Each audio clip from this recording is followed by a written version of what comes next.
Salut à tous, c'est François Rousseau. Si vous êtes passionné par les voitures, vous êtes au bon endroit.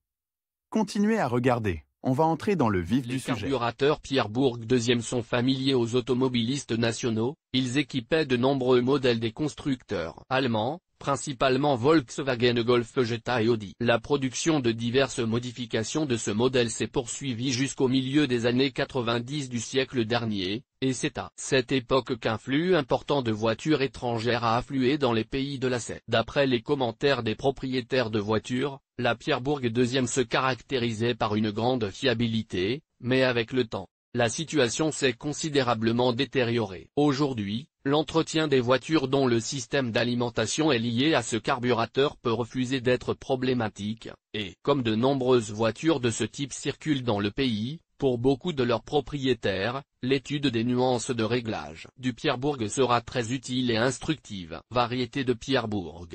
Depuis la mise en production du Pierre Bourg II, plusieurs modifications ont été apportées au dispositif, dont les différences, bien qu'elles puissent être qualifiées d'importantes, ne concernent que les principes de fonctionnement du système de démarrage. Ainsi, dans la série de E1, la possibilité d'une commande mécanique, manuelle, du démarrage du moteur a été réalisée. La série de E2 est dotée d'un système de démarrage entièrement automatisé, tandis que l'amélioration du carburateur a conduit à l'apparition de la série de E3, qui dispose d'un dispositif semi-automatique pour le démarrage à froid de l'unité motrice. Enfin, la variante la plus parfaite du modèle est considérée comme la série 2E, dans laquelle le système de démarrage du moteur est entièrement électronique. Il est pratiquement impossible d'acheter un carburateur Pierre Bourg II neuf, les nouveaux modèles ne sont plus produits depuis plus de 20 ans, mais on trouve sur le marché des offres de dispositifs d'occasion, dont le coût peut varier considérablement en fonction de la modification et de l'état. Conception, principe de fonctionnement du carburateur Pierre Bourg II. Pour ceux qui sont habitués au carburateur domestique, le dispositif Pierre Bourg II peut sembler compliqué. En fait, schématiquement, les deux types de dispositifs sont constitués des mêmes éléments. Le carburateur allemand est de type à émulsion, à deux chambres, c'est-à-dire que c'est une émulsion air carburant plutôt qu'un carburant liquide qui est introduite dans l'atomiseur. Les papillons des gaz sont ouverts de manière séquentielle. Il existe également deux systèmes de dosage principaux. Chacune des chambres dispose d'un système de transition et d'un système de ralenti. Le carburateur comprend également un économiseur, une pompe d'accélération et un éconostat. Dans la première chambre, le papillon des gaz est commandé par un actionneur pneumatique, qui effectue un réglage fin de l'alimentation en mélange de carburant en mode de ralenti. La deuxième chambre est également équipée d'une commande pneumatique du starter. Commençons l'examen du dispositif et du principe de fonctionnement du Pierre Bourg II par l'unité principale, le système de démarrage. Fonctionnement du système de démarrage. Le système est activé par un régulateur de vide, qui a trois fonctions. Si le moteur vient d'être démarré, mais qu'il est encore froid, le clapet permet au vilebrequin de tourner jusqu'à 3000 tours. Lorsque le liquide de refroidissement est à une température plus élevée, le régime du moteur est réduit à 1500 Thermin en fermant doucement le volet d'air. Enfin, lorsque le moteur atteint sa température de fonctionnement,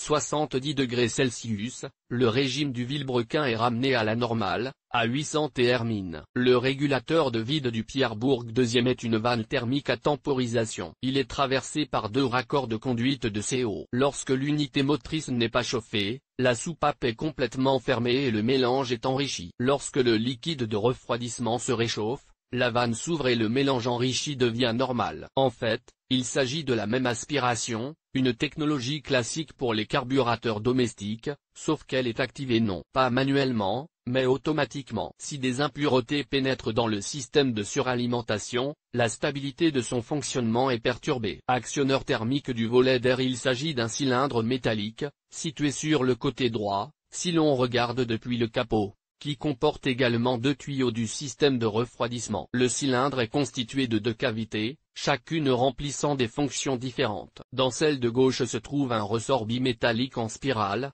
qui contrôle la position du volet d'air au moyen d'un système de tige. Lorsque la spirale est froide, le volet est fermé. Lorsqu'il se réchauffe, ce qui est facilité par un fil de nichrome situé dans le même compartiment, le volet est déplacé. La cavité droite de l'actionneur est creuse et traversée par de l'antigel, c'est là que le ressort est chauffé. Actionneur pneumatique de clapet d'air. Il est situé sur le côté droit, dans la partie supérieure du corps du carburateur. Il s'agit d'une puce en plastique de dimension compacte, d'un diamètre d'environ 40 mm. L'actionneur du volet d'air est une tige reliée à la tige de l'actionneur thermique. Le fonctionnement de l'actionneur pneumatique est contrôlé par un tuyau partant du T et passant par la ligne de retardement de l'air jusqu'au collecteur d'admission. Le tuyau d'air de sortie est caché dans le fond du carburateur. Lire aussi. Qu'est-ce qu'un économiseur et à quoi sert-il dans les carburateurs? Le principe de fonctionnement de l'actionneur pneumatique est assez simple. À l'intérieur se trouve une membrane ronde en caoutchouc, qui est affectée par le flux provenant du tuyau d'admission. Lorsque la membrane est déplacée, elle ouvre la soupape de dérivation par l'intermédiaire d'une tige de traction, ce qui a pour effet de diriger le flux d'air vers le tuyau d'échappement. Selon le manuel d'utilisation, l'actionneur pneumatique Pierre-Bourg II n'est pas réparable. Dans les pays occidentaux, il est en effet nécessaire de changer l'ensemble du dispositif, mais les coulibini locaux ont trouvé un moyen plus économique de résoudre le problème de manière autonome. Actionneur thermique de l'accélérateur. Il s'agit d'un cylindre similaire à l'actionneur thermique du VZ, avec un tuyau d'entrée et un tuyau de sortie du système de refroidissement de l'unité motrice. L'entrée est connectée à la sortie de l'actionneur thermique VZ, la sortie va au bas du carburateur. Lorsque le moteur n'est pas chaud, la butée ne permet pas au starter de s'ouvrir.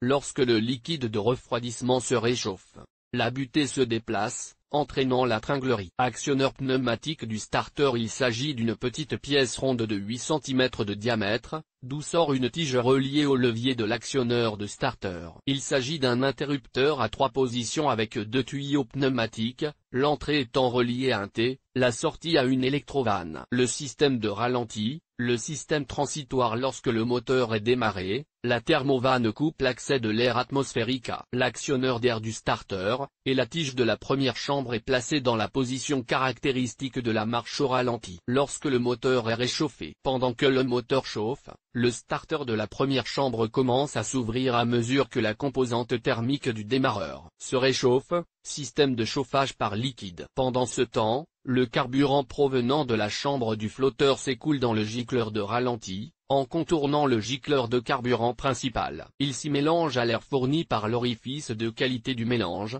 puis le mélange télévision passe sous le papillon des gaz par la fente de ralenti, ce qui entraîne une augmentation de la vitesse de rotation du vilebrequin. Le système de transition de l'autre chambre du carburateur Pierre-Bourg fonctionne de la même manière, garantissant que le régime moteur augmente en fonction de la position du starter. Système de dosage principal. La conception de la chambre du flotteur est classique, le carburant y pénètre par un robinet à pointeau et est maintenu à un niveau stable par le flotteur. Depuis la chambre du flotteur, le carburant est poussé dans le puits du tube d'émulsion, en contournant l'injecteur principal de carburant. C'est là que le carburant se mélange à l'air provenant de l'injecteur principal. L'émulsion carburantaire est formée par le soufflage du flux d'air provenant des diffuseurs. Le papillon des gaz de la première chambre est équipé d'un économiseur qui, lorsque la résolution du starter est réduite, ouvre un canal pour fournir du carburant supplémentaire au papillon des gaz, ce qui permet d'ajuster finement le mélange de carburant. Le système de dosage de la deuxième chambre fonctionne de la même manière, mais ici les fonctions de l'économiseur sont assurées par l'éconostat. Pompe d'accélération. Ce composant du carburateur Pierre-Bourg II est chargé de pomper le carburant de la chambre du flotteur vers la zone de formation du mélange air-carburant lorsque l'on ouvre le papillon des gaz. Avantage du carburateur Pierre-Bourg. L'un des principaux avantages de la conception du carburateur allemand de la série deuxième est l'inclusion d'un économiseur à dépression. Ce composant est responsable de l'enrichissement du mélange air-carburant lorsque l'on appuie fortement sur la pédale d'accélérateur. Il convient de mentionner séparément les caractéristiques du chauffage,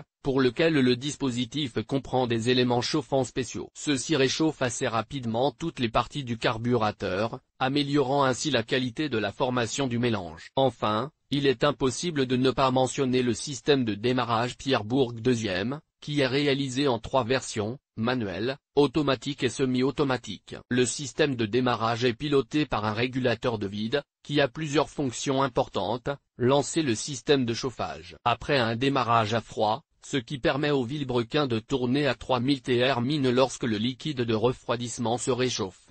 Le régulateur mécanique se ferme en douceur et le régime tombe à 1500 Therm lorsque le carburant est réchauffé à 70 degrés Celsius. Le système de démarrage réduit automatiquement le nombre de tours pour atteindre le nombre de tours de travail. Par ailleurs, le principe de fonctionnement des carburateurs allemands est similaire à celui des carburateurs nationaux. Il concerne la conception des gicleurs, du diffuseur, de la chambre du flotteur et, d'une manière générale, le processus de formation du mélange introduit dans la chambre de combustion. Réglage du carburateur Pierburg II. Les conditions de fonctionnement des carburateurs de ce modèle, ainsi que de la plupart des autres dispositifs similaires, n'imposent pas d'exigences particulières en matière d'entretien. Le seul type de travail qui doit être effectué à certains intervalles spécifiés dans le manuel d'utilisation consiste à rincer le carburateur et à souffler les gicleurs avec de l'air comprimé. Lire aussi, que dit l'erreur P0135 et comment l'éliminer? Extérieurement, le Pierburg II semble assez intimidant, mais ajuster le carburateur de toute modification n'est pas si difficile. Bien qu'il soit évidemment plus difficile que dans le cas des carburateurs installés sur les voitures domestiques. La seule exigence est de travailler aussi soigneusement que possible pour ne pas endommager les filetages et ne pas laisser de débris pénétrer dans les trous. Les plus grandes difficultés proviennent du système de ralenti, qui est directement relié à l'actionneur thermique des volets, ce qui permet de modifier automatiquement le régime de ralenti du moteur en fonction de la température de l'antigel. En fonctionnement normal du Pierburg II, le réglage du ralenti est très simple, il suffit de tourner la vis de quantité et de qualité du mélange. Mais si le carburateur fonctionne mal, les tours marchent, alors pour le faire venir au mode de fonctionnement nominal, on peut prendre des mesures telles que le rainurage des joints ou le polissage des diffuseurs, mais il s'agit d'opérations assez lourdes, qu'il n'est pas recommandé d'effectuer de manière autonome. Il est possible d'essayer de remplacer les gicleurs, mais les kits de réparation disponibles dans le commerce sont peu complets.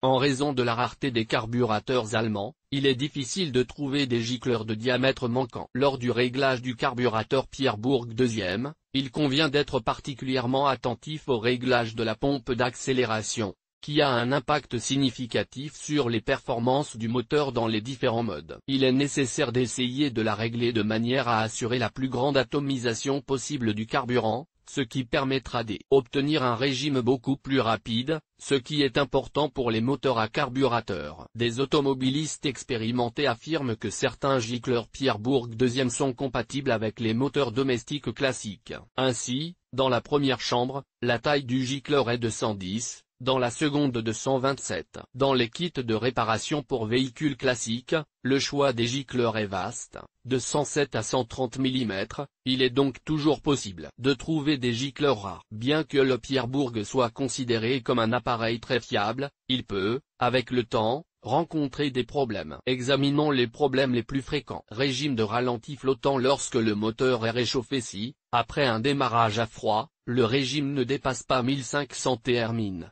puis diminue jusqu'à 900, et que les gaz d'échappement sont noirs, il est très probable que la cause soit une défaillance de l'actionneur d'air de la VZ. En général, la membrane en caoutchouc est déchirée ou l'actionneur est déréglé. L'actionneur est réglé à nouveau ou remplacé par un nouveau. Le coût est de 1000 roubles et dépend de l'état de l'actionneur. Réinitialisation des hauts régimes en l'absence d'échauffement. La raison, comme dans le cas précédent, peut résider dans le mauvais fonctionnement de l'actionneur pneumatique du VZ. Le problème est résolu en remplaçant la pièce défectueuse. Comment régler le Pierburg? Le seul réglage possible est celui du ralenti. La procédure doit être effectuée sur un moteur chaud. Si vous ne tenez pas compte de cette recommandation, le régime de ralenti sur une unité motrice chauffée sera plus tard relâché. Le réglage du régime de ralenti d'un carburateur à deux chambres Pierburg II doit être effectué avec le tuyau d'aération du cratère déconnecté. La séquence d'action est la suivante: obtenir un fonctionnement stable du moteur,